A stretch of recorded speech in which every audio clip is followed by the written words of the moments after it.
saluer tous nos compatriotes et qui, à travers ma page, suivent notre déclaration.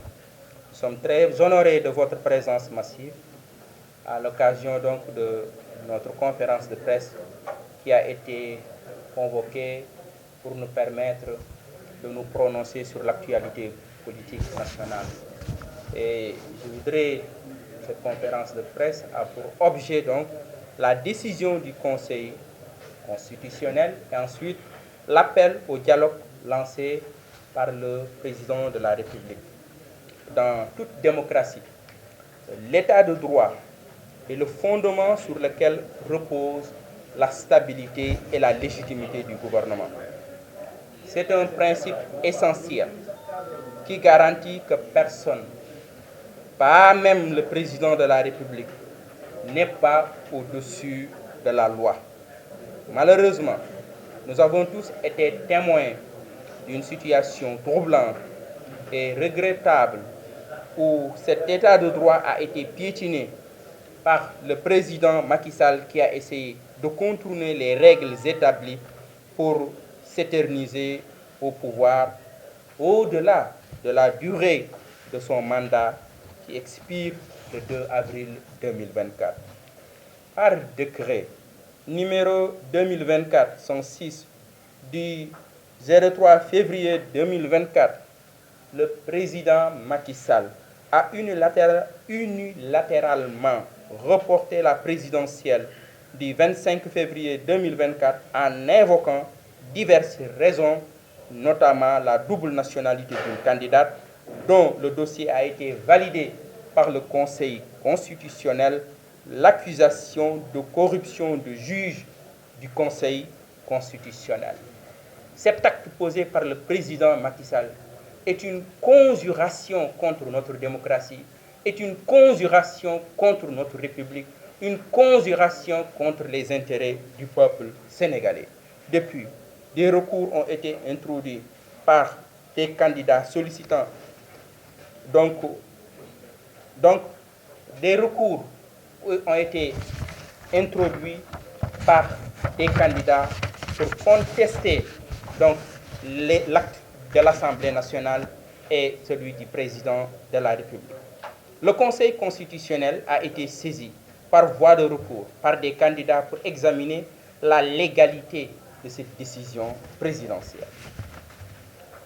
Après un examen minutieux, le Conseil constitutionnel, dans sa décision numéro 1 C 2024, a rejeté le décret numéro 2024-106 du 3 février 2024, abrogeant le décret numéro 2023-2283 du 29 novembre 2023 portant convocation du corps électoral et la loi numéro 4-2024 adoptée par l'Assemblée nationale le 5 février 2024. Le Conseil constitutionnel a donc rendu un verdict sans équivoque.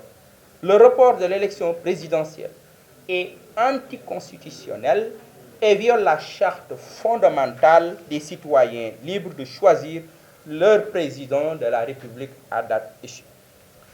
Cette décision du Conseil constitutionnel a mis en lumière les dangers de l'autoritarisme et du mépris des institutions démocratiques par le régime en place qui a plongé le pays dans une spirale de violence aux conséquences tragiques pour de nombreuses familles.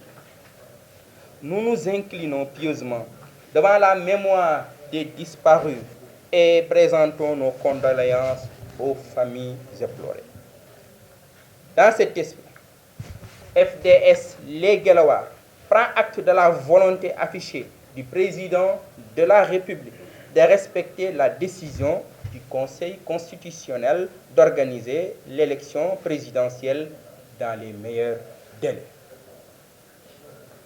En cette période trouble de l'histoire de notre nation, qui a été toujours une vitrine pour l'Afrique, FDS Les Guelwaars tient à exprimer son ferme engagement en faveur de la démocratie, de la stabilité, de l'unité et de la cohésion nationale. À cet effet, FDS Les Guelwaars exhorte solennellement tous les partis politiques ainsi que toutes les forces vives de la nation à répondre favorablement à l'appel au dialogue lancé par le président de la République pour préserver la paix, la stabilité. Le dialogue, je le pense, est la seule voie possible. En pleine guerre civile aux États-Unis, Abraham Lincoln disait: si tous ne s'associent pas pour sauver le bon vieux navire, personne n'aura plus l'occasion de le piloter pour un autre voyage.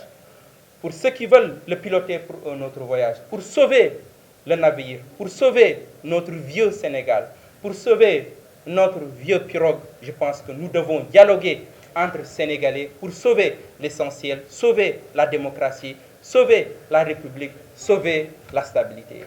Dans la Sainte Bible, il est dit, écrit quelque part, une maison divisée contre elle-même ne peut tenir debout.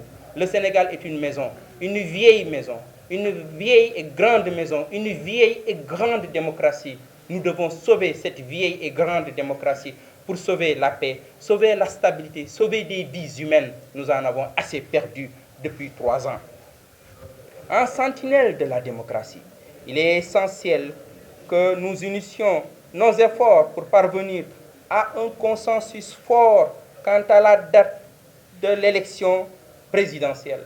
La démocratie a besoin de consensus fort, de consensus sur les institutions, de consensus sur les mécanismes qui doivent arbitrer les conflits en démocratie, parce que la démocratie aussi a besoin de conflits.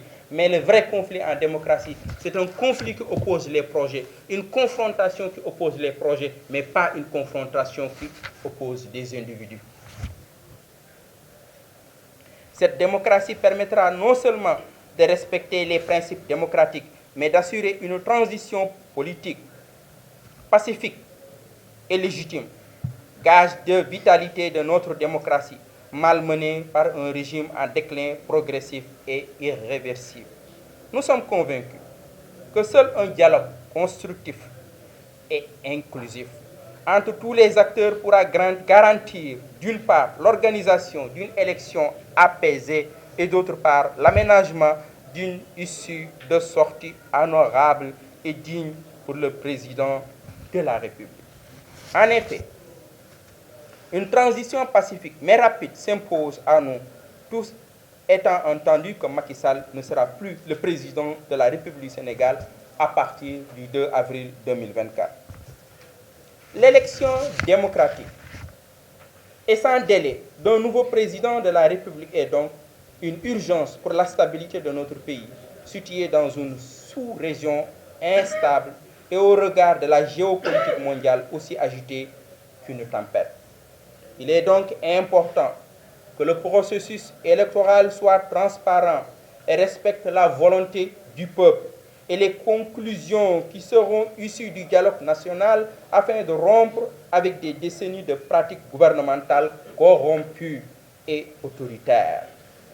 Pour réussir le dialogue, toutes les parties prenantes doivent s'accorder sur des bases consensuelles, levant les équivoques, les écueils et les suspicions liées à la date retenue pour le scrutin présidentiel, la double nationalité de certains candidats, l'accusation de corruption portée à l'encontre de 2 juges du Conseil constitutionnel, la conformité des candidats par rapport au fisc, l'inexistence de plus de 900 000 électeurs sur le fichier électoral à l'origine de l'invalidation de la candidature de plusieurs candidats. En tant que citoyens responsables, forces vives, chefs de parti, membres de la société civile, guides religieux, patronats, nous appelons les uns et les autres à transcender les divergences partisanes et à privilégier l'intérêt supérieur de la nation. L'heure est venue de démontrer notre capacité à œuvrer ensemble pour l'avènement de lendemain prometteur pour notre pays et pour nos compatriotes d'ici et de la diaspora.